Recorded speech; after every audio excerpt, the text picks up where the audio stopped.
আসসালামু আলাইকুম ওয়া রাহমাতুল্লাহি ওয়া বারাকাতুহু। আলহামদুলিল্লাহি নাহমাদুহু ওয়া নাস্তাঈনুহু ওয়া নুসাল্লি আলা রাসূলিহিল কারীম। সুপ্রিয় দর্শক শ্রোতা, শুরু হচ্ছে আপনাদের প্রিয় অনুষ্ঠান আলোকিত প্রতিদিন। যে যেখান থেকে এই অনুষ্ঠান দেখছেন সকলকে হৃদ্রিক অভিনন্দন। দর্শক, আজ আমরা আমন্ত্রণ জানিয়েছি একজন তরুণ আলেমকে। আজ আমাদের সাথে আছেন মোহাম্মদিয়া জামে মসজিদ তুরাগের সম্মানিত খতিব, বিশিষ্ট ইসলামী চিন্তাবিদ মুফতি ইউসুফ মানসুর। আসসালামু আলাইকুম রহমতুল্লাহি ওবরাকাতুহু। ওয়ালাইকুম আসসালাম রহমতুল্লাহি ওবরাকাতুহু। মোহতারাম, কেমন আছেন? আলহামদুলিল্লাহ ভালো আছি, আপনি ভালো আছেন? আলহামদুলিল্লাহ ভালো আছি। দর্শক, আজ আমরা যে বিষয়টি নিয়ে কথা বলবো সেটি হচ্ছে যুব সমাজকে ধ্বংসের পথ থেকে সম্ভাবনার পথে আনা। চমৎকার একটি বিষয়। আসলে একটি জাতির ভবিষ্যৎ হলো যুব সমাজ। তাদের আদর্শ, নৈতিকতা, চরিত্রই নির্ধারণ করে একটি সমাজ এবং জাতির উন্নতি অথবা অবনতি। বর্তমান যুগে নৈতিক অবক্ষয় মানে এতটা বেশি হচ্ছে, নৈতিক অবনয়ন, অশ্লীলতা এবং বিভ্রান্তির মাঝে যুবকদের সঠিক পথ দেখানো অত্যন্ত জরুরি হয়ে পড়েছে। সঠিক পথে আনা। ইসলাম আমাদের জীবনের প্রতিটি ক্ষেত্রের দিক নির্দেশনা প্রদান করেছে। বিশেষ করে যুব সমাজের নৈতিক উন্নয়নের জন্য ইসলাম অত্যন্ত গুরুত্বপূর্ণ শিক্ষাগুলো দিয়েছে আমাদেরকে। আজকের এই ডিজিটাল যুগে, ইনস্টাগ্রামের যুগে, টিকটক এবং এ জাতীয় সফট যে অশ্লীল সাইটগুলো আছে, তার নানান ধরনের এগুলোতে নৈতিক অবক্ষয়ের আঁতুড়ঘরে পরিণত হয়েছে এগুলো, যা এক সময় লজ্জাজনক এবং গর্হিত বলে বিবেচিত হতো, তা এখন আমাদের এক্সপ্রেশনের একটা স্বাধীনতা বা এ ধরনের কিছু একটা হয়েছে। তো যেমন দেহ পজিটিভিটির নামে বৈধতা পাচ্ছে। তো এই যে আমাদের অবক্ষয়, তো এই অবক্ষয় থেকে আমাদের সচেতন যারা আমরা আছি, আমাদের যুব সমাজকে ফেরাতে হবে। অনেক মুসলিম যুবক যুবতী সচেতনতা কিংবা অশ্লীলতার কারণে এই ডিজিটাল দূষণের শিকার হয়ে পড়েছে। যে সময় আগে কোরআনের জ্ঞান অর্জন, পরিবার এবং উম্মার সেবায় ব্যয় হতো, তা এখন অশালীন রিল এবং ভিডিও স্ক্রিন করতে করতেই নষ্ট হয়ে যাচ্ছে এই সময়গুলো। এই প্ল্যাটফর্মগুলো মানুষের মনোজগৎকে প্রভাবিত করে, মনোযোগ কমিয়ে দেয় এবং এমন জিনিসকে স্বাভাবিক করে তোলে যা আদতে চরমভাবে অনইসলামিক। কৌতূহল থেকে শুরু হয় এই জিনিসগুলো অল্প সময়ই আসক্তিতে পরিণত হয়, যা আত্মাকে কলুষিত করে এবং আল্লাহ থেকে আমাদেরকে দূরে সরিয়ে দেয়। তো এ থেকে আমাদের ফিরতে হবে। নবীজি বলেছেন, আল্লাহর কাছে সবচেয়ে অপছন্দনীয় ব্যক্তি হলো সেই ব্যক্তি যে অভদ্র এবং নির্লজ্জ। তিরমিজি। এই হাদিস আমাদের সতর্ক করে বলছে যে যুবকদের নৈতিক গঠনে ইসলাম, যুবকদের চরিত্র গঠনে আল্লাহর ভয় এবং তাকওয়া, এটা কতটা গুরুত্ব, এটা আমরা এই হাদিসের মাধ্যমেই বুঝতে পারি। আরেকটি কোরআনের আয়াতে আল্লাহ তাআলা বলেছেন, হে মানব জাতি, আমি তোমাদেরকে এক পুরুষ এবং এক নারী থেকে সৃষ্টি করেছি এবং তোমাদেরকে বিভিন্ন জাতি এবং গোত্রে বিভক্ত করেছি, যাতে তোমরা পরস্পরে পরিচিত হও। নিশ্চয়ই আল্লাহর কাছে সেই সর্বাধিক সম্ভ্রান্ত যে সর্বাধিক পরহেজগার। নিশ্চয়ই আল্লাহ সর্বজ্ঞ, সব কিছুর খবর রাখেন। অন্যত্র আল্লাহ নবী বলেছেন যে তোমাদের মধ্যে সর্বোত্তম সে যার চরিত্র উত্তম। তাই যুবকদের উচিত সদাচার, সততা, ভদ্রতা, শিষ্টাচার রক্ষা করা, অশ্লীলতা এবং পাপ থেকে দূরে থাকা। আমাদের বর্তমান সমাজে অশ্লীলতা, মাদকাসক্তি এবং অনৈতিক কাজগুলো যুবকদের নৈতিক অবক্ষয়ের অন্যতম কারণ। কঠোরভাবে এগুলো ইসলাম আমাদেরকে নিষেধ করেছে। ব্যভিচারের নিকটেও যেও না, নিশ্চয়ই এটি অশ্লীল কাজ এবং মন্দ, আল্লাহ তাআলা বলেছেন কোরআনুল কারীমে। যুবকদের উচিত আমাদের অশ্লীলতা এবং মাদক অপসংস্কৃতি থেকে দূরে থাকা এবং আত্মগঠন করা। আমরা আজকের যুব সমাজদের কীভাবে আমরা সম্ভাবনার পথে ফেরাতে পারি, এই বিষয়টি নিয়ে চলুন আলোচনা শুনছি আমাদের প্রিয় অতিথির কাছ থেকে। জি মোহতারাম। আলহামদুলিল্লাহ আলিহি ওয়াসসালাতু ওয়াসসালামু আলা আহলিহিমা ওয়া বাদ। আজকের অনুষ্ঠান কাছের দূরে যে যেখান থেকে দেখছেন, আন্তরিক শুভেচ্ছা অভিনন্দন জানিয়ে শুরু করছি। মোহতারাম শাইখ যেমন বলছিলেন, একটা জাতির সবচেয়ে গুরুত্বপূর্ণ অংশ যেটা, সেটা হলো যুব সমাজ। যুব সমাজ হলো একটা জাতির প্রাণ। যুব সমাজ যেদিকে ঝুঁকে সেদিকটাই বিজয় লাভ করে। ইতিহাস আমরা উল্টালে দেখি যে গোটা পৃথিবীর ইতিহাসে যতগুলো বিপ্লব হয়েছে, আন্দোলন সংগ্রাম হয়েছে, যত জাতির উত্থান হয়েছে, সব কিছু নেতৃত্ব দিয়েছে যুবকরা, এবং যুবকদের হাত ধরেই একটা জাতির ভবিষ্যৎ নির্ধারিত হয়। সেজন্য বলা হয় সেই জাতি সফল হয় যে জাতি তাদের যুবকদেরকে সঠিক পথে পরিচালিত করতে পারে। যুবকদেরকে সঠিক পথে পরিচালিত করতে পারা, এটা হলো একটা জাতির অনন্য একটি কৃতিত্ব।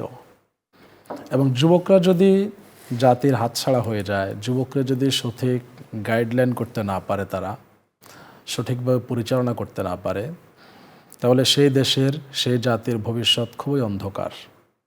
কারণ আজকে যারা যুবক, আগামীতে তারাই দেশের কর্ণধার হবে, দেশের হাল ধরবে। তো সেজন্য যৌবনকাল যাদের আছে, আল্লাহ আমাদেরকে যাদের যৌবনকাল দিয়েছেন, যুবক যারা আমরা আছি, আমাদের এই সময়টাকে বিশেষভাবে একটু গুরুত্ব দেওয়া উচিত। কিন্তু মানুষের যখন ভালো কোনো নেয়ামত, ভালো কিছু যখন মানুষের কাছে থাকে, তখন স্বাভাবিকভাবে মানুষ এই বিষয়টা বুঝতে পারে না। হাতছাড়া হয়ে গেলে তখন আস্তে আস্তে বুঝে আসে।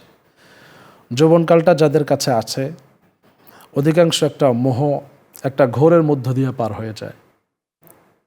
একটা নেশা বা একটা আনন্দ, কিসের মধ্য দিয়ে যে পার হচ্ছে, এটা যে বিশাল একটা সুযোগ, সেই সুযোগটা অনেকে কাজে লাগাতে পারে না। মানুষ যখন বৃদ্ধ হয়ে যায়, তখন কিন্তু মানুষ চাইলে অনেক কিছু করতে পারে না। তার শরীর তাকে সায় দেয় না।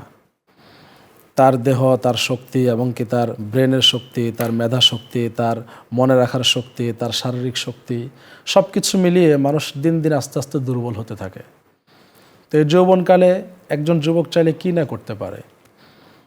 সে যেমন চাইলে একটা পরিবারকে ভালো একটা জায়গায় নিতে পারে, একটা সমাজকে নিতে পারে, এমনকি তার মেধা, প্রখরতা, সে যদি এটাকে ভালো করে কাজে লাগাতে পারে, একটা জাতির নেতৃত্ব সে দিতে পারে, একটা জাতিকে ভালো জায়গায় সে নিতে পারে। আমরা ইতিহাস পড়লে দেখি যে ইতিহাসের বড় বড় অনেকগুলো উপাখ্যান তৈরি হয়েছে, অনেকগুলো ইতিহাস তৈরি হয়েছে যুবকদের হাত ধরে। আমরা মোহাম্মদ বিন কাসিমের ইতিহাস জানি। মাত্র 17 বছর বয়সে তিনি আমাদের অঞ্চল জয় করেছেন, এখানে ইসলাম প্রতিষ্ঠিত হয়েছে। পৃথিবীর যত ইতিহাস আছে, আমাদের বাংলাদেশের ইতিহাসটাই আমরা যদি দেখি, আমাদের সেই 47-এর ইতিহাস, আমাদের 71-এর ইতিহাস, আমাদের 90-এর গণ অভ্যুত্থান, আমাদের 24, সব কিন্তু যুবকদের হাত ধরেই আমাদের একেবারে চোখের সামনেই আছে। তো সেজন্য ইসলাম কিন্তু বলে যে দুটি নিয়ামত মানুষের কাছে যখন থাকে, তখন মানুষ এগুলো থেকে গাফেল থেকে যায়। একটা হলো সুস্থতা, আর একটা হলো অবসরতা। তো যুবকরাই সবচেয়ে বেশি সুস্থ, এই সুস্থতায় কাজে লাগানো উচিত। আমাদের যে যৌবনকালটা আছে, এটা কিন্তু খুব বেশি স্থায়ী হবে না, খুব দ্রুত চলে যাবে। এবং কতটা দ্রুত চলে যাবে এটা আমরা টের পাবো না। কারণ যৌবনকাল যখন মানুষ সুখে শান্তিতে ভালো থাকে, একজন যুবকের সব কিছু করার সক্ষমতা থাকে, এই বয়সটুকু যদি কাজে না লাগায়, এটা খুব দ্রুত ফুরিয়ে যাবে। সেজন্য আল্লাহ তাআলা যৌবনকালকে বিশেষভাবে কাজে লাগানোর জন্য, বা হাদিস থেকে আমরা দেখতে পাই, সাহাবায়ে কেরামদের জীবনী থেকে আমরা দেখতে পাই যে যৌবনকালের প্রতি বিশেষ একটা গুরুত্ব সবখানে দেওয়া হয়েছে। আমরা জানি রাসূল পাক সাল্লাল্লাহু আলাইহি সাল্লাম বলেছেন, বুখারী মুসলিমের বিখ্যাত হাদিস, যে 7 জন ব্যক্তিকে আল্লাহ তাআলা কিয়ামতের দিন তার আরশের নিচে ছায়া দান করবেন, যেদিন তার ছায়া ব্যতীত অন্য কোনো ছায়া থাকবে না। সেখানে বলা হয়েছে ওয়াশাবুন নাশা বিইবাদাতিল্লাহি আযজা ওয়া জাল্লা, সে যুবক যে তার যৌবনকালকে আল্লাহর ইবাদতে কাটিয়েছে। তো যৌবনকালকে এখানে বিশেষ একটা গুরুত্ব দেওয়া হয়েছে, এবং যৌবনকালের সময়টাকে কাজে লাগানোর জন্য কোরআন সুন্নাহয় অনেক জায়গায় বিশেষ গুরুত্ব আরোপ করা হয়েছে। মুস্তাদরাক হাকিমের হাদিসে আছে, রাসূল পাক সাল্লাল্লাহু আলাইহি সাল্লাম বলেছেন, ইগতানিম খামসান ক্বাবলা খামসিন, 5টি জিনিস আসার আগে তোমরা 5টি জিনিসকে বিশেষ সুবর্ণ সুযোগ মনে করো, গনিমত মনে করো, এটাকে কাজে লাগানোর একটা মোক্ষম সুযোগ মনে করো। এটা খুব দ্রুত তোমার হাতছাড়া হয়ে যাবে, তখন তুমি এটাকে আর কিছুই করতে পারবে না। তো সেখানে বলা হয়েছে যে শাবাবাকা ক্বাবলা হারামিক, তোমার বার্ধক্য আসার পূর্বে তুমি তোমার যৌবনকালকে কাজে লাগাও। হঠাৎ করে চলে আসবে, হাদিসে আছে না, আও হারামান মুনসিয়ান, এমন বার্ধক্য যে বার্ধক্য মানুষকে দুর্বল করে ফেলবে, মানুষকে সব কিছু ভুলিয়ে দেবে। হঠাৎ করে সে বার্ধক্য চলে আসবে, মানে এমনভাবে, হঠাৎ বলতে ধীরে ধীরে আসবে এমনভাবে, কিন্তু যুবকের যৌবনের মোহের কারণে, তার ব্যস্ততার কারণে, তার আনন্দ উদযাপন, তার এই যে এনজয়, যে জীবনটা আছে এনজয়েবল, সেই জীবনটার কারণে তার যে যৌবনটা ফুরিয়ে যাচ্ছে সেটা আর পাবে না, এটা খুব দ্রুত পার হয়ে যাবে। সেই জন্য নবীজি সাল্লাল্লাহু আলাইহি সাল্লাম বলেছেন যে যৌবনকালকে বিশেষভাবে কাজে লাগাও। এমনকি যৌবনকাল যেহেতু আমাদের জীবনের সবচাইতে গুরুত্বপূর্ণ জায়গা এবং সবচাইতে মানে আনন্দময় জায়গা, আমরা সবচাইতে সুস্থর জায়গায়, এই সময় আমরা অনেক কিছু করতে পারি, আমাদের দেহ মস্তিষ্ক সব কিছু খুব ভালো কাজ করে সবচাইতে বেশি। সেই জন্য এই নেয়ামতটাও যেহেতু বড়, এই জন্য এটা সম্পর্কে জিজ্ঞেসটাও করা হবে খুব সিরিয়াসলি। রাসূল পাক সাল্লাল্লাহু আলাইহি সাল্লাম বলেছেন, তিরমিজি শরীফের হাদিসে আছে যে মানুষ কিয়ামতের দিন 5টি প্রশ্নের উত্তর দেওয়ার আগ পর্যন্ত তার জায়গা থেকে নড়তে পারবে না। তোর মধ্যে একটি প্রশ্ন কিন্তু এটাও আছে যে ওয়ান শাবাবিহি ফিমা আবলাহু, তারা যৌবনকাল কোথায় কাটিয়েছে। তো যৌবনকালটা আসলে যদি আমরা যৌবনকালকে ভালো করে কাজে লাগাই, আমাদের এই যৌবনকালটা আমাদের দুনিয়াবে যেমন ইহকালীন যেমন আমাদের সফলতা হতে পারে, জগতে আমরা সফল হতে পারি, আমরা আমাদের ভালো একটা ফিউচার তৈরি করতে পারি। দুনিয়াবি ফিউচার যেমন হতে পারে, আমাদের পরকালীন যে ফিউচার আছে সেটা আমাদের অত্যন্ত উজ্জ্বল হবে। এই যৌবনকালের মধ্য দিয়ে আমরা আমাদের পরকালকে গড়ে তুলব। যুবকদেরকে যদি সঠিকভাবে পরিচালনা করা যায় তাহলে আমাদের দেশ সমাজ সব কিছু অনেক ভালো হবে। আমরা একটু আগে বলেছিলাম যে ইতিহাসের সবগুলো উপাখ্যান অনেক কিছু তৈরি হয়েছে যুবকদের হাত ধরে। এমনকি ইসলাম প্রতিষ্ঠার কথাও যদি আমরা বলি, সেখানেও কিন্তু যুবকদের হাত ধরে হয়েছে। রাসূল পাক সাল্লাল্লাহু আলাইহি সাল্লাম যখন ইসলামের দাওয়াত দেন, বেশিরভাগ কিন্তু যুবকরাই সেখানে ইসলাম ধর্ম গ্রহণ করেছে এবং তারাই কিন্তু ইসলামের পতাকা হাতে উঠিয়ে দিক বিদিক একদম দিগন্ত জুড়ে গোটা পৃথিবীব্যাপী ইসলামটাকে জয় করেছেন। যুবকরাই কিন্তু করেছেন বেশিরভাগ। রাসূল যখন ইসলামের দাওয়াত দেন তখন আবু বকর সিদ্দিক রাদিয়াল্লাহু তাআলা আনহু, তার বয়স ছিল 38 বছর, খুব বেশি না। ওমর ফারুকের বয়স সম্ভবত তখন 27 বছর এবং হযরত আলী ইবনে আবি তালিবের বয়স সম্ভবত তখন 9 বছর। অন্যান্য সাহাবায়ে কেরামদের 10 থেকে 15, 20, 25 এই বয়সের মধ্য দিয়ে। আসলে এই যে কিছু যুবকদেরকে রাসূল পাক সাল্লাল্লাহু আলাইহি সাল্লাম সঠিক পথে পরিচালনা করতে পেরেছেন, যার ফলে শুধু একমাত্র মক্কার ইতিহাস বা মদিনার ইতিহাস পাল্টায় নাই, শুধু আরব জাতির ইতিহাস পাল্টায় নাই, এই যুবকরা গোটা পৃথিবীর ইতিহাসটাকে পাল্টিয়ে দিয়েছে অল্প কিছু বছরের ব্যবধানে। রাসূল পাক সাল্লাল্লাহু আলাইহি সাল্লাম বলেছেন, যুবকদের এই অবদানের কথা স্বীকার করতেন। তিনি বলেছেন, ওয়ালাকাদ বাআসানি আল্লাহু তাআলা বিল হানিফিয়াতিস সামহা, আল্লাহ তাআলা আমাকে উদার এবং সেরা ধর্ম নিয়ে দুনিয়াতে পাঠিয়েছেন। ফাহালাফানি আশ-শাবাব ওয়া খালাফানি আশ-শুয়ুখ, যুবকরা আমার সঙ্গ দিয়েছে আর বুড়ো মানুষরা আমার বিরোধিতা করেছে। এ আবু জাহেল, এ আবু লাহাব, উতবা, শাইবা। আসলে মানুষ বড় হয়ে গেলে, তার যে ছোটোবেলা থেকেই বুড়ো হয়ে গেলে যেই মানসিকতা সে সারা জীবন বেড়ে উঠেছে বা যে অবস্থা সারা জীবন কাটিয়েছে, এটাকে সহজে চেঞ্জ করতে চায় না। তো যুবকরা কিন্তু চায়, কারণ যুবকদের মধ্যে সঠিক জিনিস গ্রহণ করার মতো একটা মানসিকতা আছে। অনেক জায়গায় আমরা দেখি জায়গা জমি নিয়ে ক্যাচাল আছে, ভাই ভাই গঞ্জাম, চাচাদের সাথে গঞ্জাম। তখন যুবকরা কি বলে, মাপ দেন তাড়াতাড়ি করে, আমিন নিয়ে আসেন, আমার থেকে যদি 5 হাত পায় নিয়ে যাক সঙ্গে সঙ্গে, আর আমরা যদি 2 হাত পাই আমরা ওইটা এখনই দখলে নেব। যুবকরা কিন্তু মানে সঠিকটা গ্রহণ করার জন্য এবং সে আরেকজন অধিকার দেওয়ার জন্য প্রস্তুত। কিন্তু যারা বয়স হয়ে গেছে, 60-70 বছর, 80 বছর হয়ে গেছে, ওরা মাপ দিতে রাজি না, ওরা অধিকার দিতেও রাজি না, জামনে আছে, দখলে আছে, পড়ে থাকে, ওর কাছে ভালো মন্দ দরকার নাই। তো যুবকদের মধ্যে যদি বিষয়টা একটু জাগিয়ে তোলা যায়, বিষয়টা যদি বলা যায় যে সঠিকটা গ্রহণ করব, এই যুবক তার জীবন দেওয়ার জন্য প্রস্তুত আছে। মানুষের যত বয়স বাড়ে তত মানুষের মধ্যে মায়া বাড়ে, ভালোবাসা বাড়ে, মানুষের মধ্যে তত লোভ বাড়ে, মানুষের মধ্যে তত অনেক কিছু অর্জন করার এই বিষয়গুলো তৈরি হয়। বুখারী শরীফের হাদিসে আছে, রাসূল পাক সাল্লাল্লাহু আলাইহি সাল্লাম বলেছেন যে মানুষ যত বুড়ো হয় তার মধ্যে 2টি জিনিস জোয়ান হয়। মানুষ বুড়ো হচ্ছে, বয়স যত হবে 2টা জিনিস তার মধ্যে শক্তিশালী হবে, জোয়ান হবে। এক হলো দীর্ঘদিন বেঁচে থাকার স্বপ্ন, আর এক হলো সম্পদের স্বপ্ন। টাকা চাই, টাকা চাই, সম্পদ চাই। একটা স্বর্ণের পাহাড়ের মালিকও যদি হয়, তার মন চাইবে যদি আরেকটা স্বর্ণের পাহাড় হতো তাহলে আরও ভালো হতো। আর কোনো একটা মিছিল মিটিং হোক, কোনো অন্যায়ের বিরুদ্ধে প্রতিবাদ হোক, কোনো সত্য প্রতিষ্ঠা করার সংগ্রাম হোক, যুবকরা কিন্তু ঝাঁপিয়ে পড়ে যায় মিছিলের জন্য। কিন্তু যারা বুড়ো মানুষ যারা আছে, ওদের সম্পদের মোহ, পরিবারের মোহ, নাতিপুতি, পরিবার, আত্মীয় স্বজন সব কিছু মিলে তারা কিন্তু রাজি হয় না।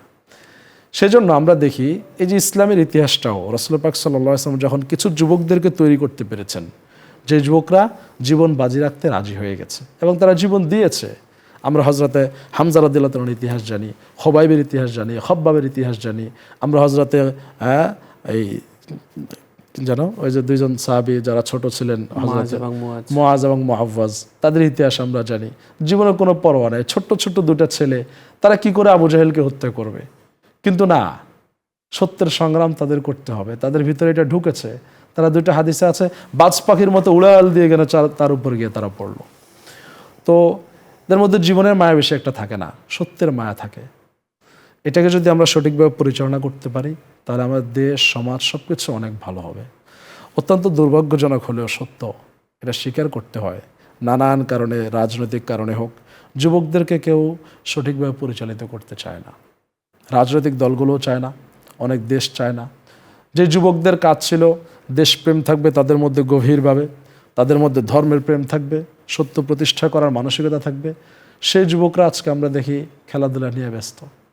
সেই যুবকদেরকে আমরা দেখি আজকে গেমস খেলা নিয়ে ঘন্টার পর ঘন্টা পার করছে। আপনি যেমনটা বলছিলেন যে তারা রিলস দেখার পেছনে পার করছে, এটা খুবই দুঃখজনক। আসলে যুগের পরিবর্তন, ওই যে নবীজি সাল্লাল্লাহু আলাইহি সাল্লাম বলেছেন, এমন একটা সময় আসবে মানুষের ঈমান রক্ষা করা অনেক কঠিন হয়ে দাঁড়াবে।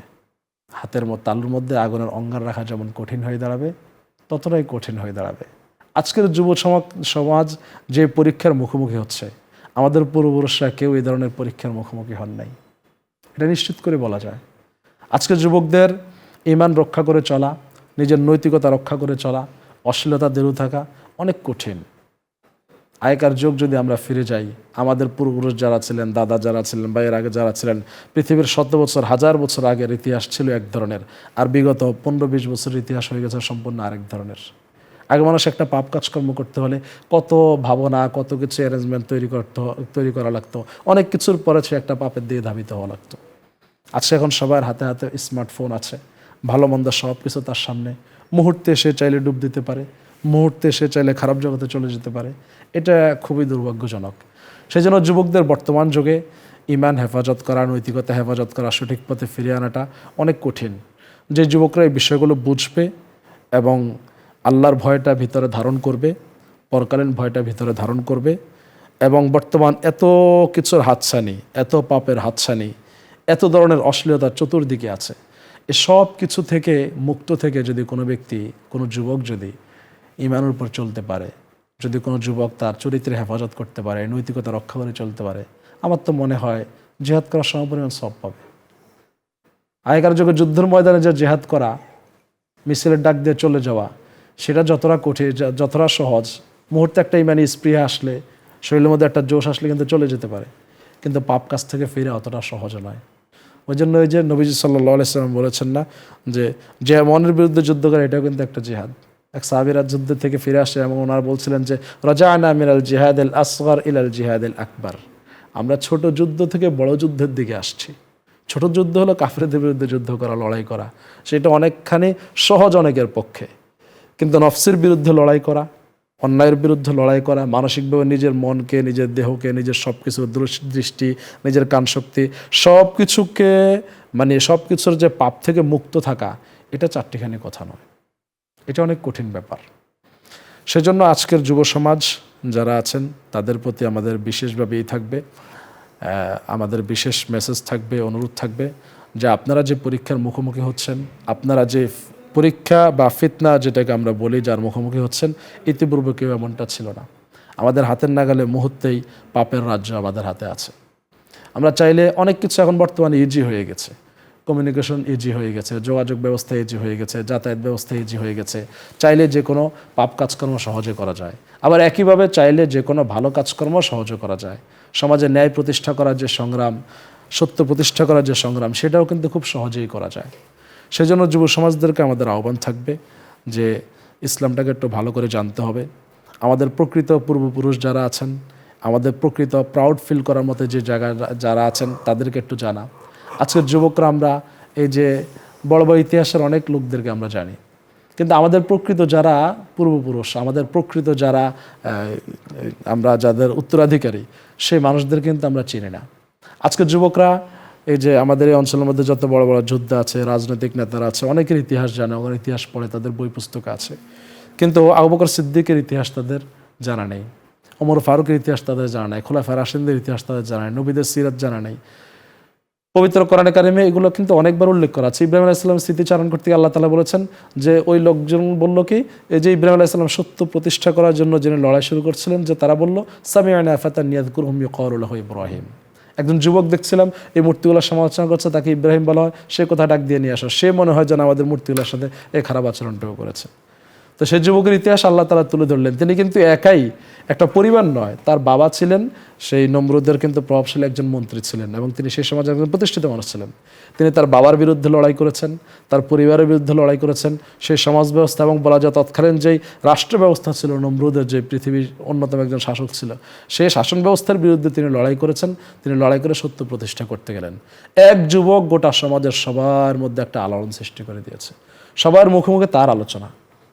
এবং আরও কয়েকজন যুবক আসহাবে কাহফ বলে আমরা যাদের চিনি, যে তাদের ব্যাপারেও তাদের কোরআন কারিমে কিন্তু একদম দীর্ঘ আলোচনা এসেছে, যে তারা তাদের ঈমান, তাদের আকীদা সবকিছু সংরক্ষণ করার জন্য তাদের যখন প্রয়োজন পড়েছে, তারা তাদের দেশ, সমাজ, রাষ্ট্র সবকিছুকে পরিত্যাগ করে তারা তাদের ঈমান হেফাজত করেছেন। আজকের যুবক ভাইয়েরা যারা আছেন, আপনাদের প্রতি আমাদের বিশেষ আবেদন থাকবে, অনুরোধ থাকবে, ইনশাআল্লাহ আমরা আমাদের সঠিকগুলোকে জানবো, ইতিহাস জানবো, আমরা কোরআন সুন্নাহ পড়বো, নৈতিকতা, আদর্শ, এই যৌবনকালকে আমরা বিশেষ করে কাজে লাগাবো। খুব দ্রুত আমাদের যৌবনকালটা ফুরিয়ে যাবে। আল্লাহ তাআলা আমাদের সবাইকে সঠিকভাবে আসার যৌবনকালকে বিশেষ করে কাজে লাগার তৌফিক দান করুন। আমিন আমিন। দর্শক, চমৎকার আলোচনা করছিলেন মহতারাম। আমরা জানি সালাউদ্দিন আইয়ুবীর কথা, তিনি আল কুদস বিজয়ের মহান নেতা। যখন মুসলিমদের বিনোদন, বিশৃঙ্খলা এবং নৈতিক দুর্বলতায় নিমজ্জিত হতে দেখলেন, তখন তিনি বলেছিলেন, আমিও ইচ্ছা করলে প্রমোদ এবং আমোদ এটা আমোদে কাটাতে পারতাম, কিন্তু আমি তা ত্যাগ করেছি, কারণ দেখেছি এগুলো মানুষের বড় লক্ষ্যের কথা ভুলিয়ে দেয়। তিনি এমন একটা প্রজন্ম গড়ে তুলেছিলেন যারা দুনিয়ায় বিলাসিতা নয়, বরং আল্লাহর পথে কাজ করতেও সত্যের পক্ষে দাঁড়াতে নিজেদের প্রস্তুত করেছিলেন। তিনি বলেছিলেন এক ঐতিহাসিক সতর্কবার্তায় যে কোনো জাতিকে যুদ্ধ ছাড়াই ধ্বংস করতে চাইলে সেই জাতির যুব সমাজদের মধ্যে অশ্লীলতা এবং নগ্নতা ছড়িয়ে দাও। এটি কোনো সাধারণ মন্তব্য নয়, এটি ছিল একটি কৌশল যা তিনি বুঝেছিলেন মুসলিম সমাজকে ভিতর থেকে দুর্বল করে দেওয়ার একটি পদ্ধতি। আজকে আমরা সেই কৌশল বাস্তবে দেখছি। সোশ্যাল মিডিয়া এবং অ্যালগরিদমের এই যে মাধ্যমে অশ্লীলতা তরুণদের দোরগোড়ায় পৌঁছে যাচ্ছে, তরবারির মাধ্যমে নয়, বরং স্ক্রিন এবং নোটিফিকেশনের মাধ্যমে।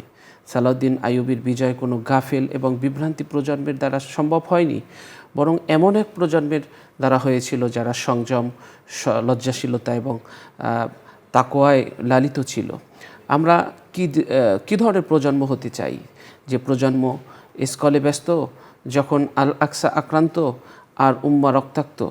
বাস্তবে এটাই আমরা দেখছি। আসলে আমরা চাই এমন যুব সমাজ যারা সিংহ, যারা এখন এমন হয়েছে যে সিংহের মাথার উপরে বিড়াল উঠে সিংহের মাথার উপরে নেকড়ে উঠে গেছে।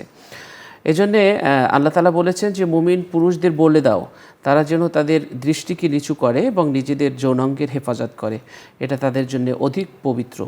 নিশ্চয়ই আল্লাহ তাদের কর্ম সম্বন্ধে জানেন। হারামের দিকে বারবার তাকানো ধীরে ধীরে ঈমান ক্ষয় করে, মানসিক অস্থিরতা সৃষ্টি করে, সম্পর্ক ধ্বংস করে দেয় এবং এমনকি সালাতে মনোযোগ নষ্ট করে দেয়। আজ অনেক তরুণ তরুণী বিষণ্ণতা, একাকিত্ব এবং নেশায় ভুগছে। হৃদয় যদি অন্ধকারে ভরে যায়, আলোর প্রবেশ কিভাবে সম্ভব হবে? সুস্থ সমাজ গঠনে যুব সমাজের অনেক করণীয় রয়েছে। সৎ এবং নৈতিক জীবনযাপন, নামাজ, কোরআন তেলাওয়াত করা, ইসলামী শিক্ষা অর্জন করা, অনৈতিক কাজ এবং মন্দ কাজ পরিহার করা, পরোপকারী হওয়া, সমাজসেবক হওয়া, সঠিক নেতৃত্ব এবং দায়িত্বশীলের ভূমিকা পালন করা এবং মানুষের পাশে দাঁড়ানো।